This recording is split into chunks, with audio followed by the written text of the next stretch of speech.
What's going on, everyone? Welcome to another episode of 100 Yards Football Sports Talk Radio. I'm your host and producer, Logan Landers, and joining me to talk about Jacob Cowing, wide receiver coming out of Arizona, the one, the only Mr. Jay McLovin, of course, coming over from the Elite Sports and Entertainment Network, where me and Jay put out videos every single week as well. Always fun time. Brother, how you doing, man? And let's talk about Jacob Cowing. As we know, a guy who could probably benefit from a couple of McDonald's cheeseburgers, a few. Let's say. Not to poke fun at him or nothing, right? Just having a little bit of lighthearted fun. But this guy is probably going to be one of the skinniest players in the draft coming in, Jay, at 5'8", weighing in at 168 pounds. That is his height and weight. I'll go ahead and kick things off for you there, and I'll let you take it on to the house. Go ahead, brother.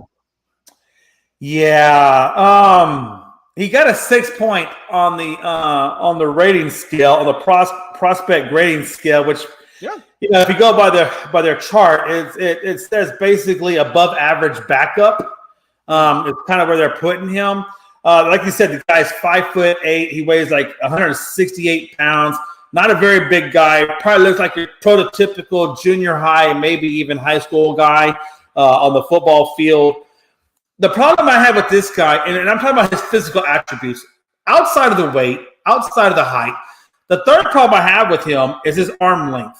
He's only got 29.25-inch arms, which doesn't give him a whole lot of wingspan. And if you're 5'8", you really need a whole lot of damn arm length if you're going to compete with these 6'1", 6'2", 6'3" cornerbacks, or even these linebackers who are actually taller than you and bigger than you. And even some maybe even faster than you. I mean, nowadays, in NFL, linebackers are starting to get even quicker these days. And the reason why I talk about linebackers specifically is because he's a slot receiver, and he's basically intended, quote unquote, for underneath routes or short routes. Short and underneath routes, where is that prototypically at? That's at the linebacker level. Cornerbacks will be on him, but that really is at the linebacker level. So, the thing about him is he has a hard time. If he's going to be successful, he has to be able to separate himself from the crowd. And sometimes he has an issue doing that. Now, this guy, he is quick. He runs a 4.37 or 4.38 in the 40. He is fast, but he's quicker than he is fast. And if you're running short underneath routes, you really have to be quick.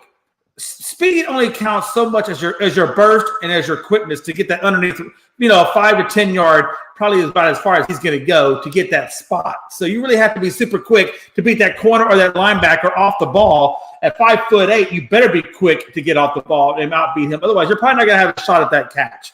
The last thing I want to say about him is just, like I said, he needs to work more. He drops the ball a lot. So he really does need to work more on his catching. And if you're 5'8", and you drop the ball, that's a problem. Now, Logan, you did mention earlier about the Houston Texans, Tank Dell, being at 5'8", 160-something.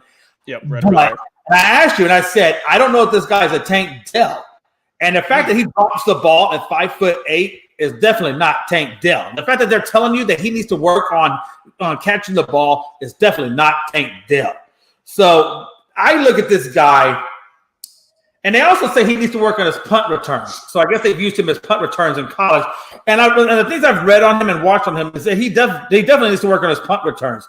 So if you're having a hard time catching the ball, hard time playing on special teams, I got to be honest with you, Logan. I would not be surprised. If the only reason they take him is because his quickness and his 4.3 run time, that would be the only reason they take him. I almost could see this guy going undrafted, to be honest with you.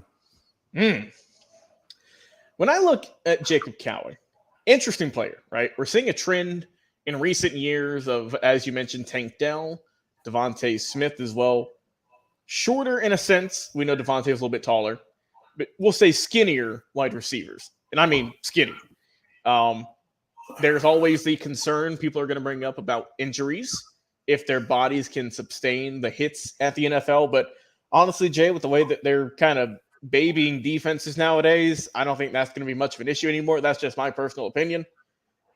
When I look at Jacob Cowing, a guy who started off at UTEP, right, and worked his way up, went over to Arizona, and Jay, he did some good work at Arizona. Let's not get it twisted. All 12 games his first season, led the Pac-12 with 85 grabs, most by an Arizona receiver since 2002.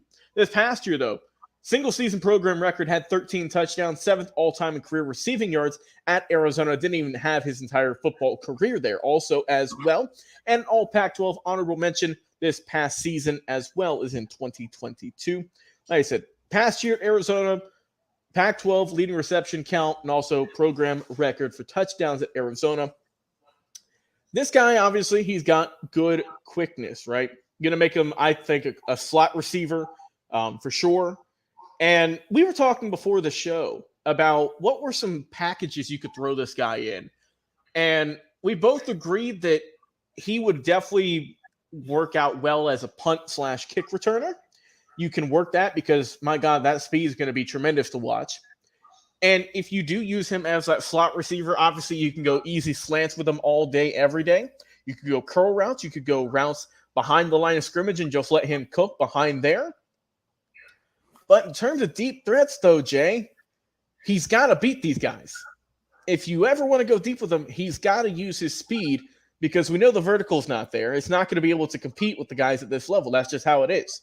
He's got a solid special teams ability as well, as we mentioned. That's going to help him out. That's is what's going to help him probably get on a roster. He's also just good at finding holes in coverages, that's kind of what he needs. He needs to kind of do the nitty-gritty stuff. Obviously, we know, wide receivers go up, catch the ball, run the ball, blah, blah, blah, so on and so forth. He's got to do a little bit more than that. He's got to be a smart player, which he is. He's got to hone in, though, Jay.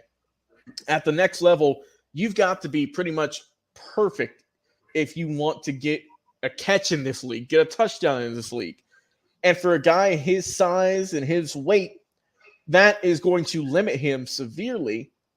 However, I say that, if they get the ball in his hands, Jay, it could be something special to watch. If they get the ball in his hands, he could take it to the house with that speed. Obviously, you're going to be facing faster guys in the NFL than you were in college. That's a given fact. But this guy, they say he's got blazing speed. He can run. I think that overall, Jacob Cowling, late-round draft pick for sure. Jay said potentially undrafted. We'll see.